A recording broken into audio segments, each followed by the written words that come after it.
4 days ഉണ്ടല്ലോ delivery കഴിഞ്ഞ ഉടനെ ഫസ്റ്റ് നിങ്ങൾക്ക് അനുഭവം ഉണ്ടോ എന്ന് അറിയില്ല, ലാബ് റൂമിൽ നിന്ന് വന്നു കഴിഞ്ഞാൽ വെറുതെ കരച്ചിൽ വരിക. ഞാൻ കരഞ്ഞിട്ടുണ്ട്.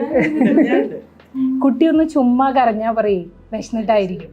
നമുക്ക് ആഗ്രഹമില്ലേ നമ്മുടെ കുഞ്ഞിനെ നന്നായി ഫീഡ് ചെയ്യാൻ. നമ്മളോട് തുറന്നു പറഞ്ഞപ്പോൾ സത്യം പറയാം, എനിക്ക് എൻ്റെ കുട്ടീനെ കരച്ചിലും കാര്യങ്ങളൊക്കെ ചില സമയത്ത് കേൾക്കുമ്പോൾ കിച്ചണിൽ മെഷീനിലോ അല്ലെങ്കിൽ ഓവനിലോ എന്തെങ്കിലുമൊക്കെ ഇട്ടിട്ട് എനിക്കിത് വേണ്ട, പക്ഷെ ഒരു മൊമെന്റ് തോന്നി പോകും. ആക്ച്വലി ഒരു ലേഡീസിനും കിഡ്സിനും മാത്രമായിട്ടുള്ള ഒരു ഹോസ്പിറ്റലായിട്ട് നമ്മൾ പ്ലാൻ ചെയ്തതാണ്.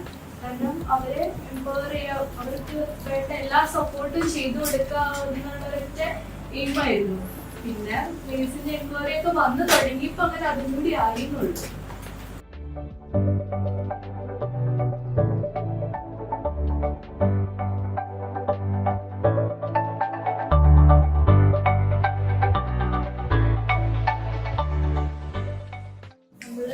നമ്മുടെ ജീവിതത്തിൽ നമ്മൾ ഇപ്പോൾ ഒരു പോസ്റ്റ്മോർട്ടത്തിൽ ഇരിക്കുന്ന ഒരു അമ്മയെ സംബന്ധിച്ച് ന്യൂ ബോൺ ബേബീനെ എങ്ങനെ ഹാൻഡിൽ ചെയ്യണം എന്നുള്ളത്, ഈ കുറച്ചുകൂടി കഴിഞ്ഞ് ടോഡ്ലർ ആകുമ്പോൾ നമുക്ക് അടുത്ത പ്രശ്നങ്ങൾ പലരും നമ്മൾ സ്റ്റക്ക് ആവും.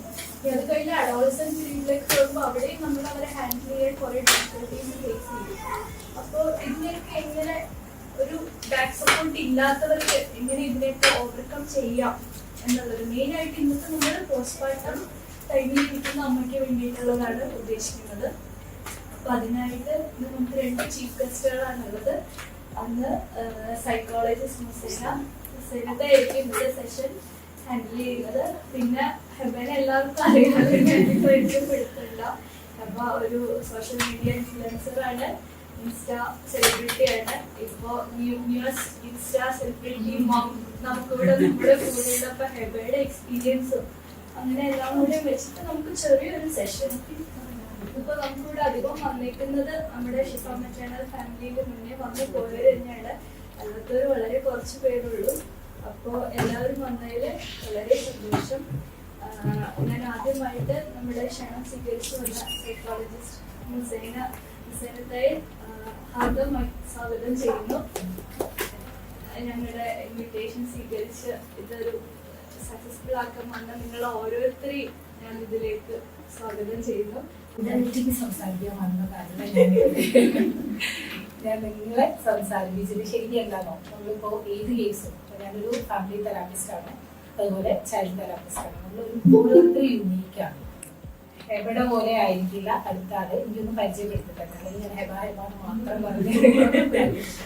ഓരോരുത്തരും ഡിഫറെൻ്റ് ആയിരിക്കും. അപ്പോൾ ഒരു എല്ലാവർക്കും എനിക്ക് പറ്റിയ ഒരു റെമഡി സ്ട്രാറ്റജി അത് എനിക്കിവിടെ പോസിബിൾ ആണ്. പക്ഷെ കുറേ റിയാലിറ്റി അക്സെപ്റ്റ് ചെയ്യുക എന്നുള്ളതാണ് ഫസ്റ്റ് കൺസേൺ. നമ്മൾ ഏതൊരു പ്രോസസ്സും ഒരു ഇൻട്രോ പറയുകയാണെങ്കിൽ നമ്മളിപ്പോൾ ഒരു വൈഫ് ആകുമ്പോൾ ഒരു ജേണിയിലേക്ക് പോകുമ്പോൾ നമുക്ക് ഒരുപാട് ക്യൂരിയസ് ആണ് അല്ലെ, പുതിയ റോളാണ്. അതുവരെയുള്ള വേറെ റോളാണ്. വൈഫ് ആവുക എന്ന് പറയുമ്പോൾ വൈഫ് ആവണം, മരുമകളാവണം, അതേ ഒരുപാട് റോൾസ് കവർ ചെയ്യുമ്പോൾ നമുക്ക് ഒരുപാട് ഇഷ്യൂസ് വന്നതാണ് നമ്മൾ അഡാപ്റ്റ് ചെയ്യുന്നത്. ഒരു പുതിയ റോളാണ് നിങ്ങളെല്ലാവരും എടുക്കാൻ പോകുന്നത്. ആ റോള് കുറച്ച് പ്രയാസമുള്ള ജേണിയാണ് എന്നുള്ള അക്സെപ്റ്റ് ദ റിയാലിറ്റി എന്നാണ് ഫസ്റ്റ് പറയാനുള്ളത്. അതിന് നമ്മൾ ശരിക്കും ബേബി ബ്ലൂസ് എന്നാ പറയാം. അല്ലെങ്കിൽ നമ്മുടെ ഒരു ഈ പുതിയ ആളുകളുടെ ഒരു ട്രെൻഡ് എന്താണോ, നമുക്ക് വേറെ കാര്യം ഇത് എന്താ പറയുക സിറ്റുവേഷണലായിട്ട് പറയുകയാണ്. നമ്മൾ ഈ ഇഷ്യൂ ഫേസ് ചെയ്യുമ്പോൾ പാരൻസ് പറയും നീ മാത്രമേ ഡെലിവറി കഴിഞ്ഞിട്ടുള്ളൂ അല്ലേ, ഞങ്ങൾക്കൊക്കെ ഇതുണ്ടായിട്ടില്ലേ. അന്നത്തെ കാലത്തൊക്കെ നിങ്ങളെ പോലെ എന്താ പറയാ ഹസ്ബൻഡിന്റെ സപ്പോർട്ട് പോലും ഇല്ലാതെ അങ്ങനെ വളർത്തി. പക്ഷെ നമുക്കത് ഒട്ടും എന്താ പറയാ നാടൻ ഭാഷ പറഞ്ഞ വെറുപ്പിക്കലാണ്. നമുക്കത് അക്സെപ്റ്റ് ചെയ്യാൻ പറ്റില്ല. ഞാൻ റീസെന്റ് ഒരു വീഡിയോ ചെയ്തിട്ടുണ്ട്, ഇപ്പൊ നോർമൽ ആണോ സി സെക്ഷൻ ആണോ എന്ന് ചോദിക്കുന്നത്. ഇപ്പൊ സി സെക്ഷനാര് സത്യം പറഞ്ഞാൽ നോർമലിലെ പെയിനും അനുഭവിച്ചിട്ട് സി സെക്ഷൻ എത്തുന്നവർ പെയിൻ ഇല്ലല്ലോ. എന്റെ അടുത്തൊക്കെ ആ കുട്ടി ഫ്ലൈറ്റിൽ വന്ന് ഇറങ്ങിയല്ലോ, ആ ഒരു ഡൗട്ട് നമ്മള് എനിക്കൊക്കെ സ്വെല്ലിങ്ങും എല്ലാം ഉണ്ടാവും. അപ്പം എനിക്ക് ശരിക്കും ഗിൽറ്റി, ഞാൻ ഓൾമോസ്റ്റ് നല്ല പ്രിപ്പയർഡ് ആയിരുന്നു. അങ്ങനെ നമ്മളിപ്പോൾ എല്ലാ സോഷ്യൽ മീഡിയയിലും എല്ലാം കാണുന്നത് കൊണ്ടും ഇപ്പോൾ ഒരുപാട് പേര് പ്രോഗ്രസ് എന്ന് പറയുന്നുണ്ട്, ഉമ്മമാരും നമ്മളൊക്കെ. പക്ഷേ സി സെക്ഷൻ ചോദിക്കുമ്പോൾ ഇവൻ എനിക്ക് ഒരു ഗിൽറ്റ് അടിച്ചു, ഞാൻ എന്തോ മോശം ചെയ്ത പോലെ എല്ലാവരും ചോദിക്കുമ്പോൾ അത് ഭയങ്കര എത്ര പ്രോഗ്രസീവ് ആയി എത്ര ഇതായി എന്ന് പറഞ്ഞാലും അത് ഞാൻ അതിനെ കുറിച്ച് ഒരു വീഡിയോ ചെയ്തപ്പോൾ അതിന്റെ കമന്റ്സ് അത് നമ്മുടെ ഒരു എന്താണോ നമ്മള് കൾച്ചർ ഇംപ്ലിമെന്റ് ചെയ്ത കുറെ C-section ആണോ നോർമൽ ആണോ എന്ന് ആരും ചോദിക്കരുത്. ഇൻസ്റ്റന്റ് ബേബി നമ്മൾ സുഖമാണെന്ന് ചോദിക്കണം. ഈ രണ്ട് ഇതിലും കൂടെ എന്തായാലും ഈ പറഞ്ഞ നമ്മൾ പോലും അത് അറിയാണ്ട് ചോദിച്ചു പോട്ടോ. ഇത് കഴിഞ്ഞ് കുറച്ച് റിക്കവറി പീരീഡ് കഴിഞ്ഞ് ഇയാളും ചോദിക്കും. ഞാനിപ്പോ ഒരു വീഡിയോ നെക്സ്റ്റ് വീഡിയോയിൽ അതാ പറഞ്ഞത്. ഞാനേ ഈ പാരന്റ്സ് ഇങ്ങനെ പറയുന്നവരോട്, പാരന്റ്സ് കേൾക്കുന്നവരുണ്ടെങ്കിൽ അവരോട് പറയാനുള്ള എന്താണോ, ശരിക്കും അന്നത്തെ ഒരു സ്പേസ് അല്ല ഇന്ന് അല്ലേ. അന്ന് എന്ന് പറയുന്ന ഈ ഡെലിവറി ടൈം കുറച്ച് ബോണസാണ്. അവർക്ക് കുറച്ചെങ്കിലും ഒരു ഹാപ്പി ആവാനും കുറച്ചൊരു ഇഷ്ടപ്പെട്ട നെയ്റോസ്റ്റ് എന്തെങ്കിലുമൊക്കെ കിട്ടാനും കുഞ്ഞു കുഞ്ഞു ഹാപ്പിനെസ്സുകളൊക്കെ ഫുൾഫിൽ ചെയ്യുന്ന ടൈം. പക്ഷെ ഇപ്പം നമ്മളങ്ങനെയല്ല. നമുക്ക് എല്ലാ സ്പേസും ഫ്രീഡും കിട്ടുന്നിടത്ത് വേറൊരു ഇതിലേക്ക് വരുമ്പോൾ അവർ പറഞ്ഞ മാതിരി ആ കമ്പയർ ചെയ്യാനും നമുക്ക് കഴിയൂല. പിന്നെ എനിക്ക് പറയാനുള്ളത് എല്ലാവർക്കും നമ്മുടേത് വലുതാണ് അല്ലേ. ഞാൻ അനുഭവിക്കുന്നത് എനിക്ക് വലുതാണ്, ഇത് അവർക്കുണ്ടായിരുന്നു, ഇത് അവൾക്കുണ്ടായിരുന്നു, അതൊന്നും നമുക്ക് കേൾക്കണ്ട. നമ്മുടെ ഫീലിങ്സും വാല്യൂസുമാണ് നമുക്ക് വലുത്. അപ്പോൾ ഈ കമ്പയർ ചെയ്യുന്നത് ആരായാലും. പിന്നെ വേറൊരു റിയാലിറ്റി എന്താണെന്ന് വെച്ചാൽ സപ്പോർട്ടിങ് സിസ്റ്റത്തെ നിങ്ങൾ ആരും ഡിപ്പെൻഡ് ചെയ്യരുത്. എപ്പോഴും അവരെ എമ്പതൈസ് ചെയ്യാൻ പറ്റൂല.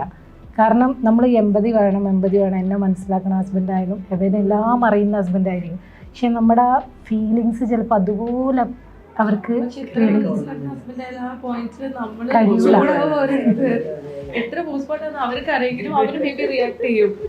അവരിതൊക്കെ പഠിച്ചു വന്നിട്ടുണ്ടാവും, എന്നിട്ടും ഇത് യൂസ്ഫുൾ ആവില്ല. കാരണം എന്താണെന്ന് വെച്ചാൽ അവർക്ക് എമ്പതി ശരിക്ക് നമ്മൾ പറയുന്നുണ്ടെങ്കിലും റിയൽ ഫീലിംഗ് ആർക്കും ഉൾക്കൊള്ളാൻ പറ്റില്ല. പിന്നെ നമ്മുടെ എല്ലാം ആരായാലും ഇയാൾ മറ്റൊരാളോട് പറയും ഞാൻ ഇങ്ങനെയൊക്കെ കഴിഞ്ഞു പോയിരുന്നു, അപ്പോൾ ഇത് ഓക്കെ ആണെന്ന് പറഞ്ഞാലും ആ ഒരു മൊമെൻറ്റിൽ നമ്മൾ ഹാപ്പി ആവും. അതുകൊണ്ട് എല്ലാവർക്കും ഉള്ള ഇഷ്യൂസ് അവർക്ക് യുണീക്കാണ് എന്നുള്ളത് മനസ്സിലാക്കുക. അതനുസരിച്ച് വേണം അതിനെ ഹാൻഡിൽ ചെയ്യാൻ.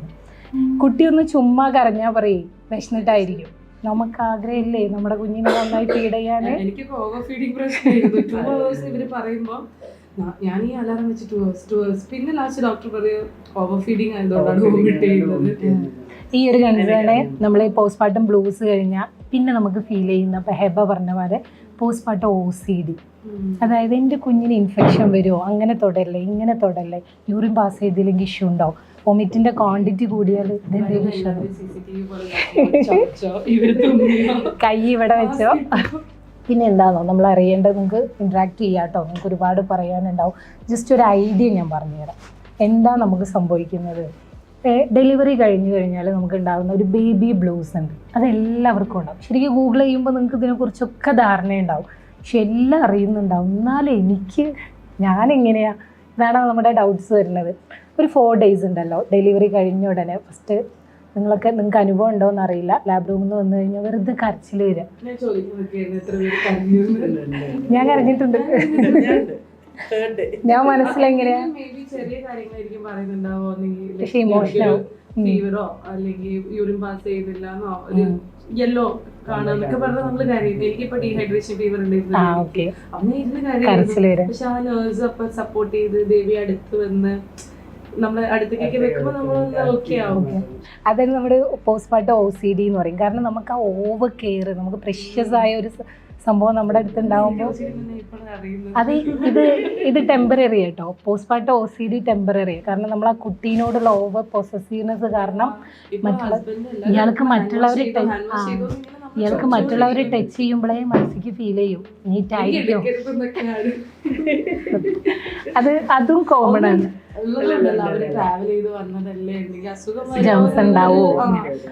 ഞാനിങ്ങനെ പറഞ്ഞോണ്ടിരിക്കുമ്പോ ഹാൻഡ് വാഷ് ചെയ്തോ. ഈവൻ ഹോസ്പിറ്റലിലുള്ള സമയത്ത് വരുന്ന നഴ്സസിന് കോൾഡ് ഒക്കെ ഉണ്ടാവുമല്ലോ. അപ്പൊ ഞാൻ ചോദിക്കും എന്താ മാസ്ക് ഇടാത്തത്, ഞാൻ ചോദിക്കുന്നുണ്ട്. ആ ഒരു കേസാണ് പോസ്റ്റ്മോർട്ടം OCD എന്ന് പറയുന്നത്. അടുത്തൊരു ഘട്ടമാണ് പോസ്റ്റ്മോർട്ടം ഡിപ്രഷൻ. അത് ഇച്ചിരി പ്രയാസമുള്ളത്. അത് ചിലപ്പോൾ 1.5 year ഒക്കെ നമ്മുടെ ഇങ്ങനെ നമ്മളിവിടെ മൂവ് ഓൺ ചെയ്യും. സങ്കടമാവുക, ടെൻഷൻ വരിക, കരച്ചിൽ വരിക. ഒന്നാമത് നമ്മുടെ ഉറക്കം ശരിയാവുന്നില്ല. നമ്മുടെ എന്തൊക്കെയോ ഇപ്പോൾ ഇയാളൊക്കെ സംബന്ധിച്ച് കഴിയുമ്പോൾ കുറച്ച് സോഷ്യൽ മീഡിയ ആക്റ്റീവായിരുന്നു. മേ ബി ഇനി കുട്ടി ആക്റ്റീവ് ആകുമ്പോൾ നമ്മൾ കുറച്ച് ഇനാക്റ്റീവായി പോകും. അപ്പോൾ നമുക്ക് ടെൻഷനാവും. എൻ്റെ ജോബും വർക്കും ഒക്കെ എന്തോ ആയല്ലോ. അതിങ്ങനെ കണ്ടിന്യൂ ചെയ്ത് പോയാൽ, അതായത് റിയലൈസ് ചെയ്യാതെ വിഷമിച്ചിരുന്ന് പോയി കഴിഞ്ഞാൽ അത് ഡിപ്രഷനിലേക്ക് പോകും. അത് കുറച്ച് ഹെൽത്ത് പ്രൊഫഷനെ കാണിക്കേണ്ട കേസ് തന്നെയാണ്. ഇതിലും പീക്കായിട്ടുള്ള കേസുകൾ ന്യൂസിലൊക്കെ സത്യമായിട്ട് കേൾക്കുന്നുണ്ടാവും. പോസ്റ്റ്മോർട്ടം സൈക്കോസിസ്, അതൊക്കെ ചിലർക്ക് ചൈൽഡ്ഹുഡ് ട്രോമ, ചെറുപ്പത്തിലെ ഇഷ്യൂസ് ഉള്ളവർക്ക് നമുക്ക് എന്തെങ്കിലും ചെയ്യാൻ തോന്നും. സൂയിസൈഡൽ ഐഡിയേഷന്, അതുപോലെ കുട്ടികൾ എന്തെങ്കിലും നമ്മൾ പല ന്യൂസിലും കേൾക്കാറുണ്ട്. സേഫ് ആയിട്ട് അലമാരയിൽ വെച്ച് പൂട്ടി, അതായത് കുട്ടിനെ ആരെങ്കിലും അടിക്കുന്നത്. അതെന്താ വെച്ചാൽ കുട്ടിനോടുള്ള ഇഷ്ടം കൊണ്ട് നമ്മൾ ഈ പ്രായത്തിൽ നിങ്ങളൊക്കെ ആങ്ഷ്യസ് ആണ്, എന്നാലും പറയാൻ പാടുണ്ടോന്ന് അറിയില്ല, എന്നാലും നമുക്ക് ഫീൽ ചെയ്യുന്നത്. ഒരിക്കലൊരു കേസ് വന്നപ്പോൾ ആ മദർ എന്നോട് പറഞ്ഞത് ഭയങ്കര സൈക്കോസിസ് ആണ്, നമ്മളെല്ലാം ഹാൻഡിൽ ചെയ്യേണ്ടത്, സൈക്യാട്രിസ്റ്റിന് വിടേണ്ടതാണ്. പക്ഷെ പാരൻസ് അപ്പോഴും പറഞ്ഞത് എന്താണെന്ന് വെച്ചാൽ ഞങ്ങളൊക്കെ ഡെലിവറി കഴിഞ്ഞതല്ലേ, അത് ഓക്കെ ആയിക്കോളും, ഇവള് കുട്ടീനെ കൂടുതൽ കെയർ ചെയ്യും. പക്ഷെ നമ്മളോട് തുറന്നു പറഞ്ഞപ്പോൾ സത്യം പറയാം, എനിക്ക് എൻ്റെ കുട്ടീനെ കരച്ചിലും കാര്യങ്ങളൊക്കെ ചില സമയത്ത് കേൾക്കുമ്പോൾ കിച്ചണിൽ മെഷീനിലോ അല്ലെങ്കിൽ ഓവനിലോ എന്തെങ്കിലുമൊക്കെ ഇട്ടിട്ട് എനിക്കിത് വേണ്ട. പക്ഷെ ഒരു മൊമെൻറ്റ് തോന്നിപ്പോവും, അടുത്ത മൊമെൻറ്റ് ഞാൻ തന്നെ റിയലൈസ് ചെയ്യും എൻ്റെ കുട്ടിയല്ലേ എന്തിനാ. അതാണ് സൈക്കോസിസ് എന്ന് പറയുന്നത്. ആ കേസൊക്കെ നമ്മളൊക്കെ ന്യൂസ് കേൾക്കുമ്പോൾ പറയും ആ കുട്ടീനെ എങ്ങടേലും കൊടുത്തുകൂടായിരുന്നില്ലേ, നമ്മുടെ ഫീലിങ്സ് ആണ് എന്തിനാ. പക്ഷെ അതല്ല, നമ്മുടെ മൈൻഡ് നമ്മുടെ കൺട്രോളിൽ കിട്ടാതിരിക്കുമ്പോൾ സംഭവിച്ചു പോകുന്നതാണ്. ആ ഒരു സൈക്കോസിസ് ഒന്നും പൊതുവെ ആരും എത്താറില്ല, അത് റിയലൈസ് ചെയ്യപ്പെടാറുണ്ട്. പക്ഷേ ഈ ഡിപ്രഷൻ കേസും ബ്ലൂസും OCD ഒക്കെ ഒരു പാരൻസും ഒരു പാർട്ണറും കംപ്ലീറ്റ്ലി സപ്പോർട്ട് ചെയ്യൂല, അല്ലേ? ഫീൽ ചെയ്തിട്ടില്ലേ? സപ്പോർട്ട് ചെയ്യില്ല.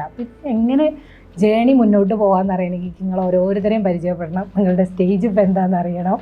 ഞാൻ എൻ്റെ ലൈഫ് പറയാം. എനിക്ക് മൂത്ത 2 പേര്, ഒരാൾ 15 years, രണ്ടാമത്തെ ആള് 9th, ചെറിയ ബേബിക്ക് ഇപ്പോൾ 5 months. അപ്പോൾ ബേബിന്റെ കഥകളാണ് ഇപ്പോൾ അവിടുന്ന് നിങ്ങൾ കുറേ പ്രാവശ്യം എൻ്റെ പേര് കേട്ടത്. അപ്പോൾ ബേബി നല്ല വോമിറ്റിംഗ് ആയിരുന്നു. വോമിറ്റിംഗ് എന്ന് വെച്ചാൽ I mean 3 days. പക്ഷെ ഞാൻ അതുകൊണ്ട് നേരത്തെ നിങ്ങളടുത്ത് ഒരു കാര്യം പറഞ്ഞു, ഞാൻ സിസേറിയനാണ്. അത് സിസേറിയൻ കഴിഞ്ഞു. പക്ഷെ 3rd day എനിക്ക് എന്ത് ചെയ്യാൻ പറ്റി, ഡിസ്ചാർജ് പറ്റി. എനിക്ക് ഏറ്റവും പിന്നെ കിട്ടിയ ബെനിഫിറ്റ് എന്ന് പറഞ്ഞാല് എക്സസൈസ് വർക്ക്ഔട്ട്സ് അവർ അന്നത്തെ 3rd day കാണിച്ചു തന്നു. അന്ന് തന്നെ എന്നെ കൊണ്ട് ചെയ്യിപ്പിച്ചു. അതിൽ കിടന്നിട്ടുള്ള സംഭവം അത് കഴിഞ്ഞപ്പോൾ ഉമ്മക്ക് ഭയങ്കര നിർബന്ധം. ഞാൻ 1ാമത് സ്റ്റെറിലൈസേഷൻ ചെയ്യുന്നതും കൂടി. അപ്പം എനിക്ക് 36 ആയിപ്പോ ഏജ്. അപ്പോൾ ഇത്രയും സമയം കൊണ്ട് ഇനി നിർത്തി, ഇനി അത് കഴിഞ്ഞാൽ എനിക്ക് ഇങ്ങനത്തെ ഒരു കെയർ കിട്ടൂല. അങ്ങനെ ഉമ്മാന്റെ വാശിക്കാണ് ഇവിടെ 1 week ഞാൻ ഇവിടെ വന്നിട്ടുള്ളൂ. 3rd day മുതൽ, അതായത് ഹോസ്പിറ്റലിൽ വന്ന് 4th day വീട്ടിലെത്തി നെക്സ്റ്റ് ഡേ. അതായത് വലിയ നമ്മൾ ബേബിനെ റാപ്പ് ചെയ്യുന്ന ഇതില്ലേ, റാപ്പർ വെച്ചിട്ടാണ് ഞാൻ ബേബിനെ ഇതാക്കി. അത്രയും വോമിറ്റിംഗ്, ഇല്ല റീസൺ കിട്ടുന്നില്ല. എന്നിട്ട് എന്താ വെച്ചാൽ 7th day ഓൾറെഡി മുടികളയിലും സംഭവങ്ങളൊക്കെ പെട്ടെന്ന് തീരുമാനിച്ചു. അപ്പൊ 6th day ആയപ്പോൾ ചോക്കിങ്സ് പോലെ സ്റ്റാർട്ട്. അത് ബ്രെത്ത്ലെസ്. ഹസ്ബൻഡ് അനസ്തേഷ്യ ഡോക്ടറാണ്. അപ്പൊ ഹസ്ബൻഡ് ആ സമയത്ത് ലീവിലായിട്ട് ഇവിടെ തന്നെ ഉണ്ടായിരുന്നു. അപ്പൊ ആ ടൈമിൽ എടുത്തിട്ട് ഓടി ഹോസ്പിറ്റലിലേക്ക്. നിങ്ങൾ ഈ പറഞ്ഞ പോലെ ICUലേക്ക് പോലും ഇതിലേക്കും ബേബിയും. അപ്പൊ അവര് പറഞ്ഞ ചെറിയ ഇൻഫെക്ഷൻ പോലെ ഉണ്ട്. പക്ഷെ അത് പിന്നീട് ഒരു കോൺഫ്ലിക്റ്റ് ആയി. കാരണം ആന്റിബയോട്ടിക്സ് കൊടുക്കണ്ടായിരുന്നു എന്ന് വേറെ ഡോക്ടർ പറഞ്ഞു. അത് നോർമൽ ആണെന്ന് പറഞ്ഞു. ഞാൻ വിളിച്ചു പറഞ്ഞു എനിക്ക് ബേബിക്ക് ഇങ്ങനെ ഒരു കുറച്ച് സംഭവങ്ങളുണ്ട്, നല്ല വോമിറ്റിങ്ങും കാര്യങ്ങളാണ്. സോ അതുകൊണ്ട് ഞാൻ 1 week ഉണ്ടാവുള്ളൂ. എൻ്റെ ഫുഡിൻ്റെ കാര്യങ്ങൾ എനിക്കും കൂടെ ഒന്ന് ഡിസൈഡ്. ഗ്യാസ്ട്രൈറ്റിസ് വരുന്ന സംഭവങ്ങൾ ഒഴിവാക്കണം. അതുകൊണ്ടാണ് ബേബി വോമിറ്റ് ചെയ്യുന്നത്. അങ്ങനെ കഴിക്കുന്നുണ്ടോ പൊട്ടാറ്റോസ്? എന്റെ അടുത്ത് ഫസ്റ്റ് ഞാൻ ഒഴിവാക്കി നോക്കി. ഇപ്പൊ എല്ലാം കഴിക്കുന്നു.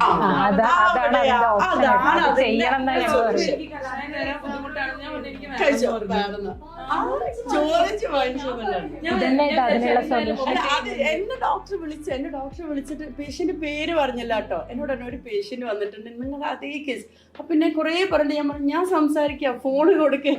കാരണം എനിക്ക് ഇനി എവിടെ എത്തിയാലും ആരെടുത്ത് സംസാരിക്കണം. ആ സമയത്ത് ഫോണ്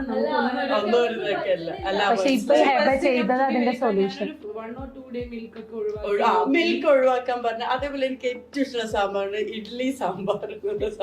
അപ്പൊ ഇഡ്ഡലി കഴിക്കാൻ പാടില്ല, കാരണം അതിൽ എന്താ ഉഴുന്നുണ്ട്. സാമ്പാർ കഴിക്കാൻ പാടില്ല, അതിൽ പരിപ്പുണ്ട്. പിന്നെ ഗ്രേപ്പ് ജ്യൂസ് അടുത്ത ഇഷ്ടം. ഗ്രേപ്പ് കഴിക്കാൻ പാടില്ല. എഗ് ഒഴിവാക്കണം.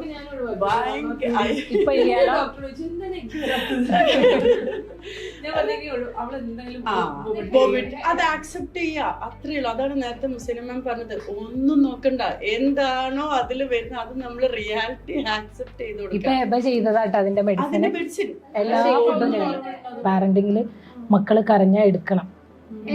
ഞാൻ പറയാ അല്ല അതൊരു നേച്ചറാണ്. ഒരു 6 months ആകുമ്പോൾ ആൾക്കാരെ തിരിച്ചറിഞ്ഞ് പല ഇമോഷൻസ് അണ്ടർസ്റ്റാൻഡ് ചെയ്യുമ്പോഴാണ് സ്ട്രേഞ്ചർ ആങ്സൈറ്റി വരേണ്ടത്. എനിക്ക് 3 months മുന്നേ തന്നെ സ്റ്റാർട്ട് ചെയ്യും. ഓക്കെ ആയിട്ട് ഭയങ്കര കംഫർട്ടായിട്ട് പാവം കുട്ടികൾ. അതിൻ്റെ റിയാലിറ്റി എന്താണെന്ന് വെച്ചാൽ ഇവർ ഓരോ സെൻസേഷനോടും നല്ല റെസ്പോണ്ട് ചെയ്യുന്ന ആളുകളാണ്. അതുകൊണ്ടാണ് ചെറുതിൽ ഇങ്ങനെ നമ്മളെ പ്രയാസപ്പെടുത്തുന്നത്. പക്ഷേ വലുതായിരിക്കുമ്പോൾ ഈ സെൻസേഷനൊക്കെ അവർ ക്ലിയർ ആക്കി അക്സെപ്റ്റ് ചെയ്ത് ക്ലിയർ ആവും. പക്ഷെ അതേസമയം ഇവിടെ നല്ല കൊച്ചുങ്ങളാണ്, ഒന്നിനോടും വലിയ റെസ്പോൺസ് ഇല്ലാത്തവരാണെങ്കിൽ അവർ വലുതിൽ ഇതിനോടൊക്കെ നന്നായി റെസ്പോൺസ് ചെയ്യും.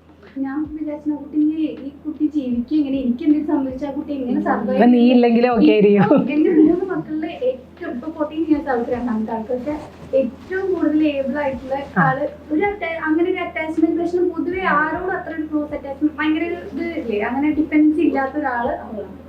മറ്റു രണ്ടുപേർക്കും ആണ് പിന്നെയും കൂടുതലുള്ളത്. പക്ഷെ ഇയാള് അതിനെ ഓവർകം ചെയ്തതായിരിക്കണം. അതങ്ങനെയാണ്, അത് നേരെ അങ്ങനെ വരുള്ളൂ. അത് ഈ സെൻസേഷൻ ആണ്. ഫസ്റ്റ് ബേബി ഇല്ലേ, ബേബിക്ക് എത്ര 6 year. അപ്പൊ കുറച്ച് ടൈം എടുത്ത് റെഡി ആയിട്ട് വന്നതാണ്. അന്ന് പഠിക്കാത്ത അന്ന് ഇതാ പറഞ്ഞൊക്കെ ബേബിനെ വിട്ടു നിൽക്കുന്ന അങ്ങനത്തെ കുറെ പ്രശ്നങ്ങൾ ഉണ്ടാവും. പ്രിപ്പയർഡ് ആവുന്നത് നല്ലതാണ്. എന്റെ കസിനൊക്കെ അവള് 4 years എന്തോ ഗ്യാപ്പ് ആയിരുന്നു. പക്ഷെ ഹോസ്പിറ്റലില് ഈ ബേബിനെ ആലോചിച്ചിട്ടില്ല. ഫസ്റ്റ് ബേബിനെ കാണുമ്പോൾ കരയും.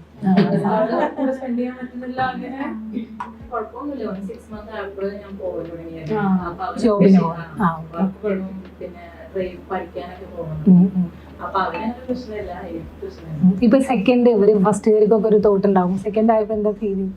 ഫസ്റ്റ് പ്രത്യേകിച്ച് നേരത്തെ ആയതുകൊണ്ട് എക്സ്പെക്റ്റഡ് അല്ലായിരുന്നു. സെക്കൻഡ് ഇപ്പോഴാണ് എല്ലാവരും ഇപ്പൊ ഒരു നേരത്തെ സംസാരിച്ച പോലെ ഇപ്പത്തെ ആ ഒരു ട്രെൻഡില് നമ്മളാ ഒരു എല്ലാതും അറിയാനും ഫുള്ള് ഈ ഒരു പ്രോഗ്രാമിന് അതാ വരാനൊരു താല്പര്യം. അപ്പൊ എല്ലാരും പറയാം നമുക്ക് 8 months ആയിട്ട് ഇപ്പോഴും ഫസ്റ്റ് ആണെന്നുണ്ടെങ്കിൽ ഇപ്പൊ ഈ ടൈമിലൊന്നും എവിടേക്കും പോകാനൊന്നും. സെക്കൻഡ് ചോദിക്കരുത് എങ്ങനെ അവിടെയൊക്കെ ട്രിപ്പ് പോയത് പോകാൻ പാടില്ല. ഞാൻ ലാസ്റ്റ് ഡേ വരെ എനിക്ക് ഇഷ്ടപ്പെട്ട സാധനം, എനിക്ക് ഇഷ്ടം വർക്ക് ചെയ്യാൻ, എനിക്ക് വീഡിയോസ് ക്രിയേറ്റ് ചെയ്യാൻ ഇഷ്ടം, ഇഷ്ടമുള്ള കാര്യങ്ങൾ ഞാൻ എല്ലാവരും തന്നെ പറയുന്നത് എന്തെങ്കിലും ഒരു കാരണം കിട്ടാൻ. ശരിക്കും അത് ചെയ്യാതെ നമ്മളെ ലോക്ക് ചെയ്യുമ്പോഴാണ് നമ്മുടെ പ്രോബ്ലം. കൾച്ചർ എക്സ്പെക്ട് ചെയ്യുന്നത് അതാ. ഡെലിവറി കൺസീവ് ആയാലും ഒതുങ്ങിയിരിക്കണം. അതിപ്പോ അവിടെയൊക്കെ ട്രാവൽ ചെയ്യുമ്പോ ഇപ്പൊ യൂറോപ്യൻസ് ഒക്കെ പറയും. ഇപ്പൊ ഞാൻ 8 months ഗ്രീസിൽ പോയത് 34th വീക്കില്. അപ്പൊ അവര് ഒരു ബേബി ആക്റ്റീവ് ആയിരിക്കും. ആയിരിക്കും പറയും. പക്ഷെ എന്റെ വീട്ടിൽ അവർക്കൊക്കെ എതിർപ്പായിരുന്നു ഈ ടൈമിൽ പോയി. അതുപോലെ ഞാൻ ലാസ്റ്റ് ടൈം ഷൂട്ടൊക്കെ പോകുമ്പോൾ എനിക്ക് വീട്ടിൽ വെറുതെ ഇരുന്നിട്ട് നമ്മൾ ഓരോന്ന് ആലോചിച്ച് ചുമ്മാ ഇരിക്കുമ്പോ തന്നെ. പക്ഷെ അവര് ഈ ലാസ്റ്റ് മന്തിലൊക്കെ വർക്കിന് ഷൂട്ടിന് പോവുക, അതൊക്കെ ഞാൻ പറയുന്നത് ഇഷ്ടമുള്ളത് ചെയ്യണം, വർക്ക് ചെയ്യണം.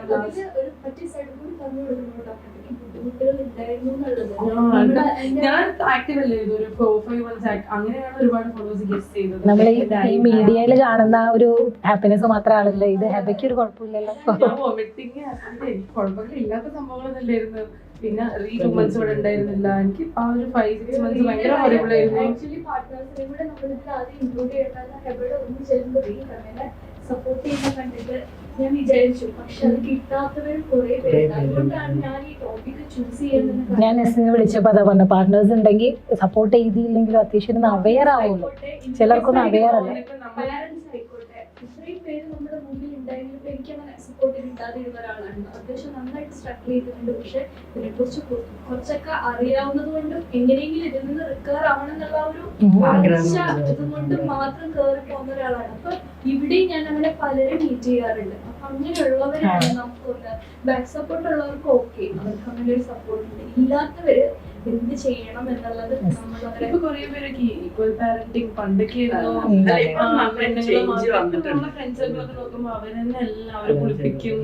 അപ്പൊ ഈ തന്നെ ഞങ്ങൾ കുറച്ചിപ്പോ 4 years ലേറ്റ്. അപ്പൊ നമ്മളെ ഫ്രണ്ട്സ് ഒക്കെ കസിൻസിന്റെ ഒക്കെ അവര് ചെയ്യുന്നത് കാണുമ്പോൾ എനിക്കും അങ്ങനെ റിയാലിറ്റി ചെക്ക് വരില്ല. അവരൊക്കെ ചെയ്യുന്നത് നോക്കുന്നതൊക്കെ കാണുമല്ലോ. അങ്ങനെ ഇപ്പൊ എനിക്കൊന്ന് പണ്ടത്തെ പോലെ അങ്ങനെ. ഇപ്പോഴത്തെ ഞാനൊരു കാര്യം പറഞ്ഞാൽ ഈ കുട്ടികള് ഈ ഓൺലൈനിൽ ഗൂഗിളിൽ നോക്കിയിട്ട് ഒരുപാട് കാര്യങ്ങൾ, പക്ഷെ ഗൂഗിളിലൊക്കെ ആ വടിമ അക്ഷരത്തിൽ എഴുതി വെക്കാൻ സുഖം. പ്രാക്ടിക്കലിലേക്ക് അല്ലേ ഇത് പറഞ്ഞപ്പോഴാണ് കഴിഞ്ഞ ഡേ കൺസൾട്ടേഷന് വരെ കേട്ടോ ഗൂഗിൾ ചെയ്തിട്ടുണ്ട്. എല്ലാ ഡയഗ്നോസ് ആളെടുത്ത് പേര് വരെ കിട്ടിയിട്ടുണ്ട്. എന്നിട്ട് ഞാൻ പറയുമ്പോൾ ഈ എഴുതി വെച്ച പേപ്പർ നോക്കിയിട്ട് മാച്ച് ചെയ്യായിരുന്നു. അപ്പൊ എന്നോട് ഇത് ഇങ്ങനെയല്ലല്ലോ ഈ സിംറ്റം. അപ്പൊ ഞാൻ ചോദിച്ചു നിങ്ങൾ ഗൂഗിളിനെ പോയി കാണിച്ചോ. നമ്മൾ പറയുന്നവർ എക്സെപ്റ്റ് ഇന്നത്തെ ഒരു ഇന്നത്തെ പഴയ ആളുകളും കേട്ടോ ChatGPT-നോട് ചോദിക്കും. പക്ഷെ അതൊരു ഇതാണ്, നമ്മളെന്താണെന്ന് അറിയുന്നില്ല. ഫീച്ചേഴ്സിനെ മാത്രമാണ് അവർ മനസ്സിലാക്കണത്, സിംറ്റത്തിനെ മനസ്സിലാക്കണേ. നമുക്ക് എന്ത് ഫീൽ ചെയ്തു, നമ്മൾ ഏത് ലെവലിലാണ് വരുന്നത്, എങ്ങനെയാ വളർന്നു വന്നത്, ഇതൊന്നും അറിയാതെ ഫോർ എക്സാമ്പിൾ ഞാൻ പറഞ്ഞുതരാം, ചില കേസ് വരാറുണ്ട്, ആങ്സൈറ്റി ഉള്ളവർ ഹെഡേക്ക്, വയറുവേദന സെർച്ച് ചെയ്യും, പൊതുവെ ChatGPT കൊടുക്കും chance to tumour, chance to cancer. സ്വാഭാവികമായിട്ടും ഉണ്ട്. പക്ഷെ ഇത് എന്തുകൊണ്ട് അതുപോലെ പല കേസുകൾ ഇപ്പം ഇങ്ങോട്ട് പറഞ്ഞ മാതിരി പാരന്റിങ്ങിന് പോകുമ്പോൾ തന്നെ അല്ലെങ്കിൽ കൺസീവ് ആകുമ്പോൾ തന്നെ ഫുള്ള് സെർച്ച് ചെയ്ത് അതിങ്ങനെ അവര് വടിവത്ത അക്ഷരത്തിൽ എഴുതി വെച്ച് അതല്ലല്ലോ റിയാലിറ്റി വരുമ്പോഴേ. എനിക്ക് ശരിക്കും ഈ പ്രോഗ്രാമിൽ നല്ല ആഗ്രഹമുണ്ടായിരുന്നു. കാരണം അത്രത്തോളം എക്സ്പീരിയൻസ് ഉണ്ടായിരുന്നു എനിക്ക്. കാരണം ഫസ്റ്റത്തെ മദർഹുഡ് എക്സ്പീരിയൻസ്, അതും ട്വിൻസ്. പൊതുവെ എന്താ പറയാ, എനിക്ക് കുറച്ച് മൂഡ് സ്വിങ്സ് ഒക്കെ കുറച്ച് കൂടുതലുണ്ട്. അത് ഡെലിവറിക്ക് ശേഷം ഒന്നുകൂടെ എന്താ പറയാ വിചാരിക്കാം, നമ്മളെ കൺസീവ് നമ്മൾ എന്താ ചെയ്യാ, നമ്മള് ഡെലിവറി കഴിഞ്ഞാല് നമ്മള് 40 ദിവസം വീട്ടിലെ ആളെ വെക്കും, ഹോം നേഴ്സിനെ വെക്കും. അപ്പൊ പക്ഷെ ഞാൻ അങ്ങനെയല്ലാതെ നമുക്കൊരു സ്ഥാപനത്തിൽ എത്തിപ്പെട്ടത് എനിക്ക് എന്തുകൊണ്ട് ഒരു ഭാഗ്യമായിട്ടാണ്. കാരണം ഡെലിവറിക്ക് ശേഷം എന്താ പറയാ, ഫസ്റ്റ് ഒരു ഡോക്ടറിന്റെ അടുത്ത് പറഞ്ഞാൽ പോസ്റ്റ്മോർട്ടം നമുക്ക് തലവഴി വെള്ളം ഒഴിക്കുന്ന വരെ ഒരു ടൈപ്പ് പേര്. അങ്ങനെ ബാക്കിയൊക്കെ കേട്ട് ചിലപ്പോൾ തമാശ കൊടുക്കും. പക്ഷെ അതുണ്ടായിരുന്നു. അപ്പൊ ഡോക്ടറിനൊക്കെ പറഞ്ഞു ഇപ്പൊ അത് കുഴപ്പമില്ല, അത് പോസ്റ്റ്മോർട്ടം ബ്ലൂ എന്നാണ് അതിന്റെ പേര്, അത് കുറച്ച് ഉണ്ടാവും. അങ്ങനെ എന്നെ സപ്പോർട്ട് ചെയ്ത് ഡോക്ടർ അങ്ങനെ വേണ്ട സമയത്ത് നമുക്ക് അഡ്വൈസ് തരുന്നു, നമ്മളെ അപ്ലോഡ് ചെയ്യുന്നൊക്കെ ഒരുപാട് കാര്യങ്ങൾ പ്രവർത്തനം ചെയ്തിട്ടുണ്ട്. അങ്ങനെ എന്തുകൊണ്ട് എനിക്ക് നല്ലൊരു എക്സ്പീരിയൻസ് ആയിരുന്നു ഈ സമയത്ത്. ഈ ഒരു വർഷം കേറിയപ്പോൾ മുതൽ ഞങ്ങൾ രണ്ടാളും കൂടി ഡിസ്കസ് ചെയ്യുന്നതാണ് ഇങ്ങനത്തെ എന്തെങ്കിലും ക്ലാസ്സുകൾ ഇവിടെ കണ്ടക്ട് ചെയ്യണം, ഇവന്റുകൾ കൊണ്ടുവരണം. ആക്ച്വലി ഒരു ലേഡീസിനും കിഡ്സിനും മാത്രമായിട്ടുള്ള ഒരു ഹോസ്പിറ്റലായിട്ട് നമ്മൾ പ്ലാൻ ചെയ്തതാണ്.